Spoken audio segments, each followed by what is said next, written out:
do an intro for Anna. Anna Thomas is the section manager of the Division of Aging Services Forensic Special Initiatives Unit, and most recently a forensic specialist with the Georgia Bureau of Investigation Crimes Against Disabled Adults and Elderly Task Force, also known as Cade. Cade's mission is to protect older adults and adults with disabilities from abuse, neglect, and exploitation, and to prosecute offenders. Currently, her work with the Cade Task Force centers on training primary and secondary responders how to recognize and respond to at-risk adult abuse, researching gaps in current victim services, developing new laws and policies to protect vulnerable adults, and public outreach. That's a big lift, it sounds like. It's a mouthful. Anna has also been involved in the Georgia Elder Justice Coalition, or whatever that might be called. And she's going to tell us a little bit about that. So thank you, Anna. Turning the floor over to you. Great. Thank you. Thank you again for having me. I'm excited to be here and talk to you about something that's very important to me, is our work here in Georgia as it relates to at-risk adult abuse, so elder and disabled adult abuse. I have a few slides, not many, just because y'all don't want to sit here and look at me the whole time. But also I feel at home because I can say the word y'all and I won't get like crazy looks. So when I teach up north, I say y'all and I get some of the looks. You know what I'm talking about, right? So here I feel like I'm with my people. I can say y'all and it's all good. Absolutely. Thank you. I appreciate it. So for a brief kind of introduction-ish, our unit is set within our state unit on aging. So that's our Georgia Division of Aging Services. And we are detached over to the Georgia Bureau of Investigation because our unit does a lot of law enforcement-based work when it comes to elder abuse. We do have a social worker in our unit, and she's our liaison to like Adult Protective Services. She brings that social work lens to us, which is really helpful. But the others have a law enforcement background, so we tend to speak in law terms, which can be, not so person-centered. So I try my best to stay person-centered, but when you're speaking with law enforcement, sometimes it's just best to speak their own language. So let me just share a couple the slides and we'll get going. Oh, I lost y'all. Okay, hold on.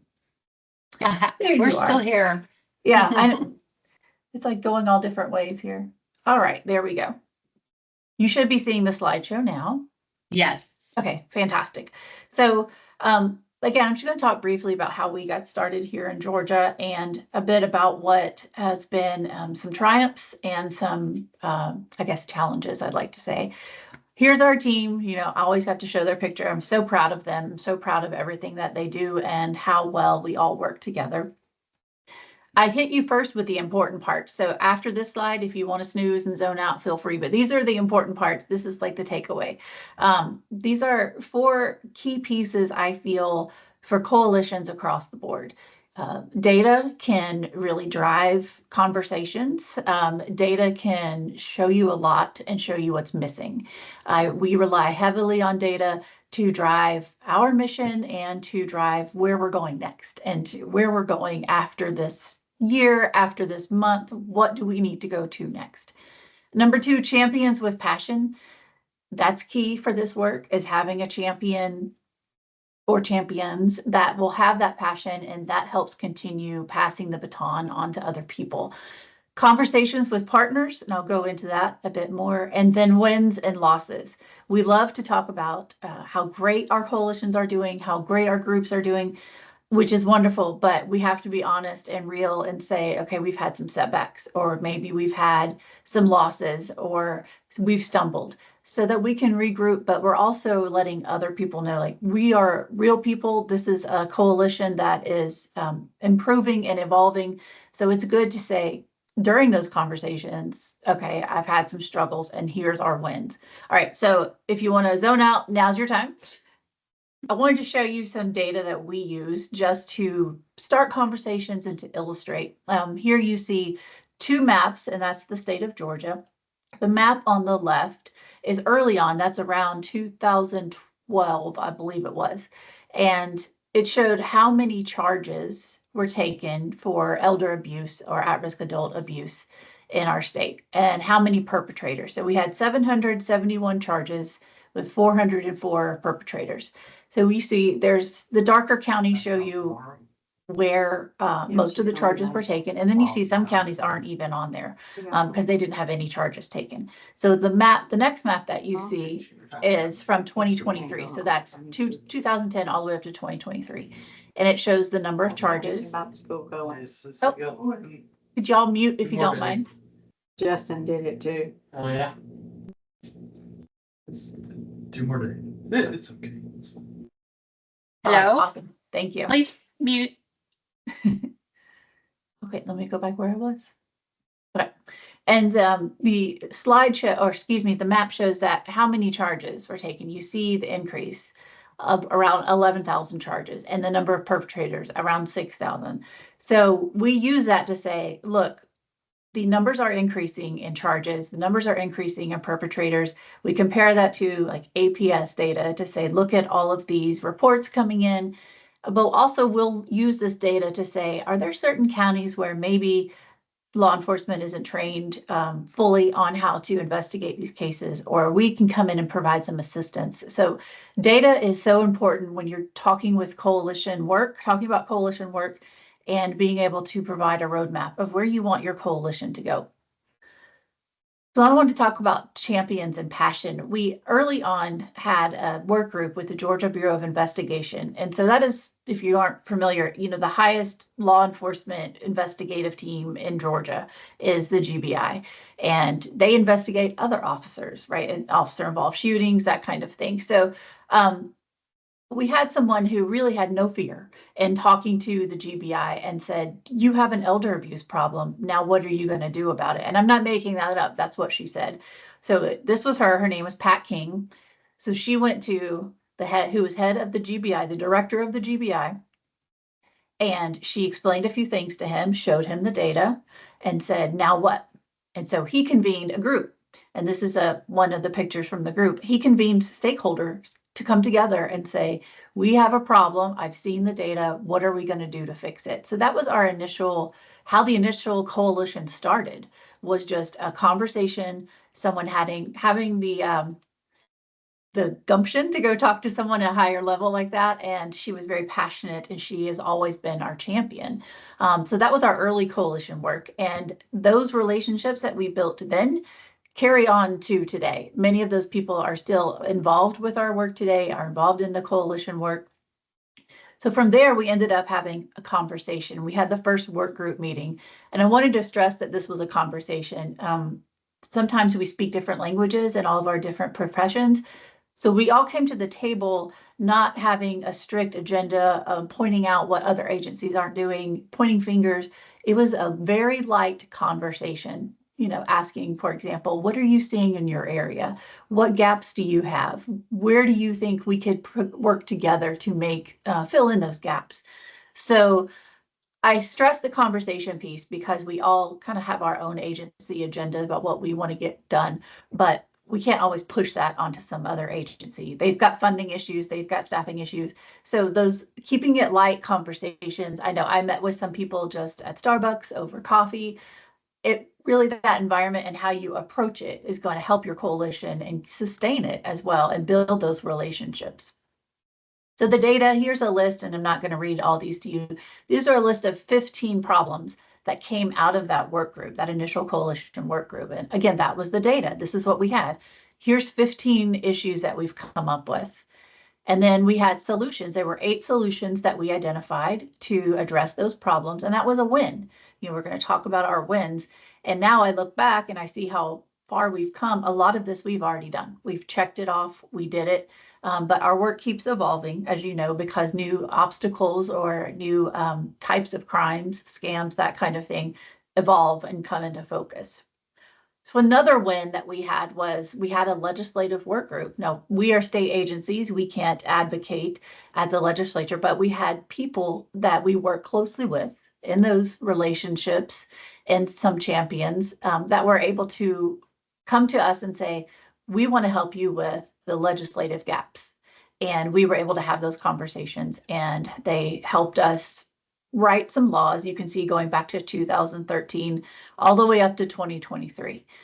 We've tried to change the law positively every year to really protect our older adults and make sure that those gaps are filled in. And we look at laws and we say, this doesn't really work well for older adults. How can we reword that and fix it?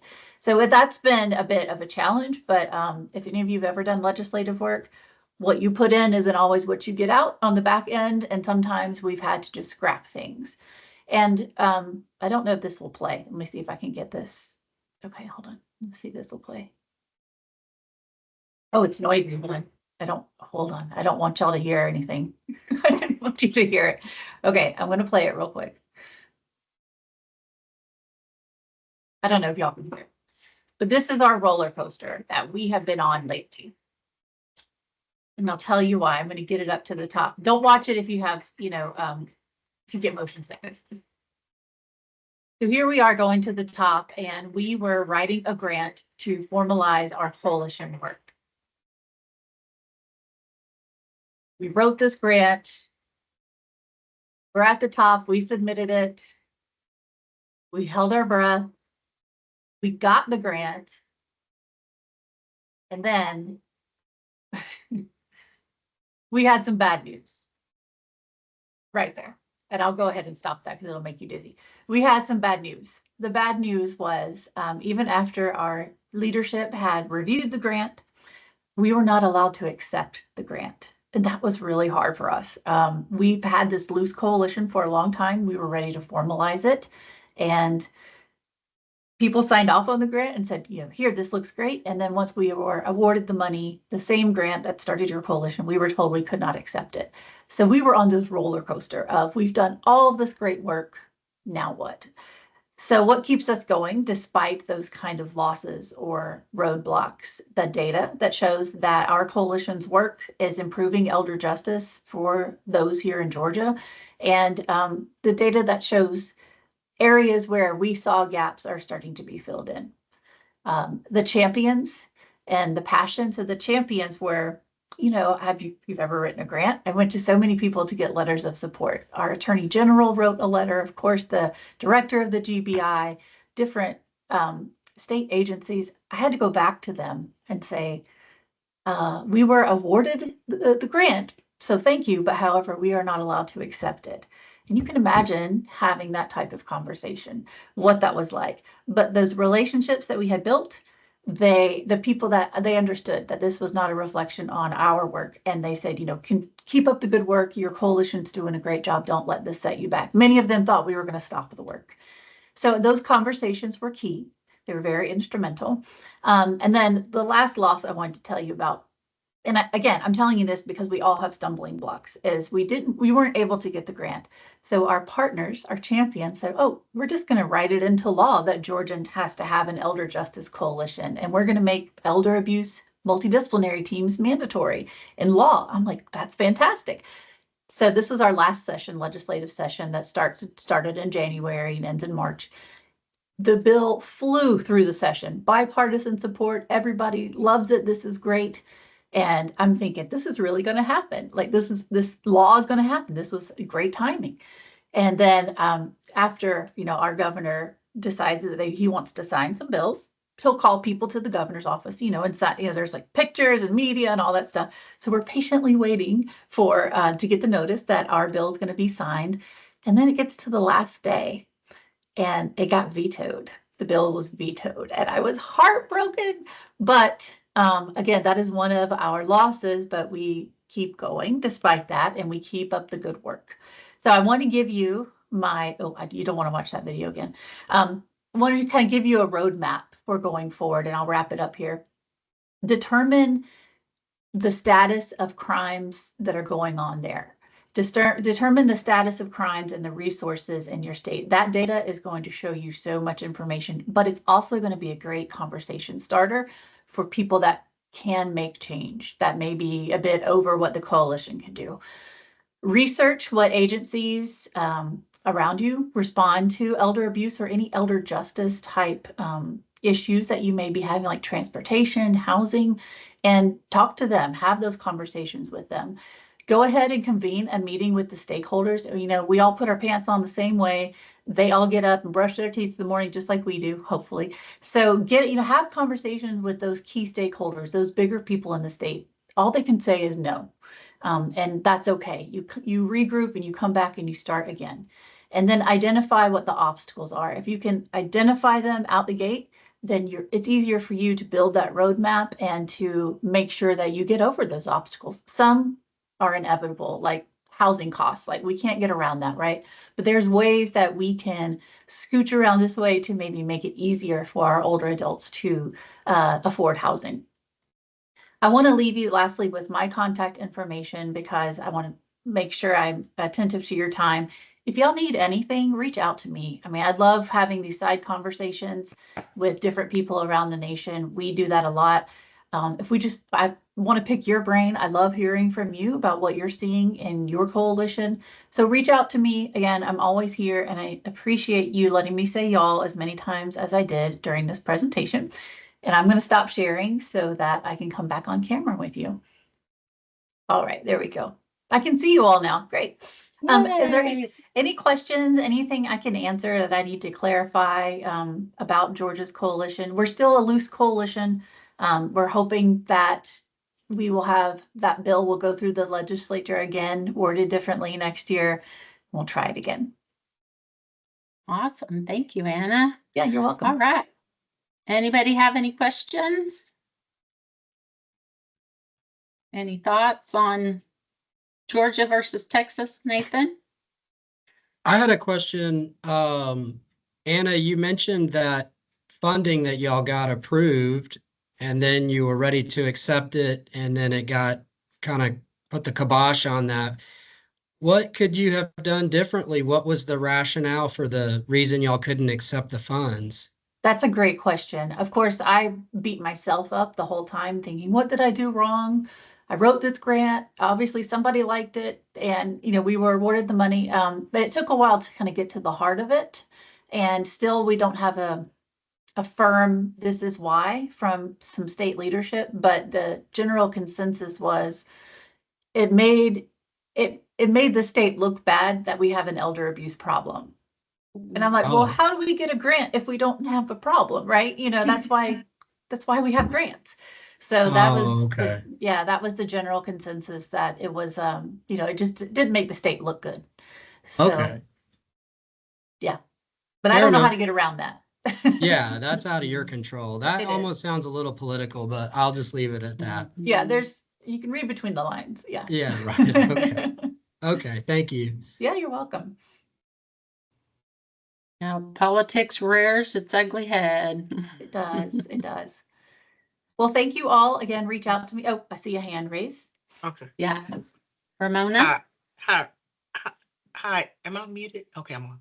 I had a question on who actually did y'all came up with the idea to possibly get it, someone to sponsor a bill to put it into legislate, to law that everybody had to have one of these. It was that's a great question too. We have some legislative champions. There's a couple of older adults that are legislators themselves, and they've really gotten behind the work that we've done. And whenever there's any bill having to deal with elder abuse or elder justice, they always want it. They're always like, let me handle that one, because it looks good, right? It looks good to their constituents too.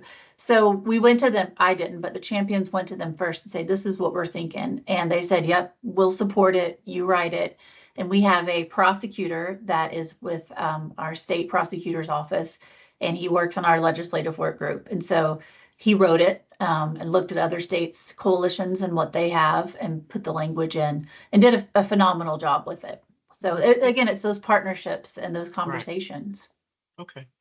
All right. Thank you. Yeah, great question. Yeah. Anybody else? I see lots of thank yous in the chat. I appreciate it.